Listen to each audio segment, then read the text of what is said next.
Jhargram medical college ও হাসপাতালে এবার চালু হতে চলেছে ডায়ালিসিস ইউনিট। পাবলিক প্রাইভেট পার্টনারশিপে তৈরি হওয়া এই ইউনিটে থাকবে 10টি বেড। ইতিমধ্যে ডায়ালিসিস মেশিন এসে গিয়েছে। খুব তাড়াতাড়ি চালু হবে এই পরিষেবা। জেলার বহু কিডনি রোগী এতদিন বড় শহরে গিয়ে ডায়ালিসিস করাতেন, এতে সময় ও খরচ দুই বেশি হতো।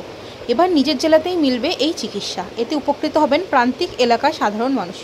চিকিৎসক থেকে রোগী সকলেই খুশি এই উদ্যোগে। তো আমাদের যেটা ব্যাপার ছিল, আমাদের ডায়ালিসিস ইউনিট যেটা এখানে চালু হবে এই হসপিটালে, সেই ইউনিটের একটা ভিজিট আমাদের ছিল। তো আমি এক্সপার্ট হিসেবে এখানে ইন্সপেকশন করে গেলাম, আমাদের যা মতামত ছিল সেই মতামত দিলাম। 10 বেডের এই হসপিটালের এই 10 বেডের এই ডায়ালিসিস এর ইউনিটটা, এটা আশা করা যায় খুব তাড়াতাড়ির মধ্যে চালু হবে। যেটুকু যা সুবিধা অসুবিধা ছিল সেগুলো দেখে আমরা আমাদের মতো করে বলে দিলাম, রেকটিফাই করে চালু করে দেবে আশা করা যাচ্ছে। ডায়ালিসিস পরিষেবা থাকছে, ডায়ালিসিসের যা যা পরিষেবা হয় আমরা যেগুলো এক্সপেক্ট করি সেই সবকটাই, মানে ডায়ালিসিস যা যা পরিষেবা সবই পাবো আমরা এখান থেকে। এইটা এক্ষুনি বলা খুব মুশকিল, এটা হসপিটাল অথরিটি বলতে পারবে। ডক্টর অতনু পাল, অ্যাসোসিয়েট প্রফেসর, নেফ্রোলজি, এসএসকেএম।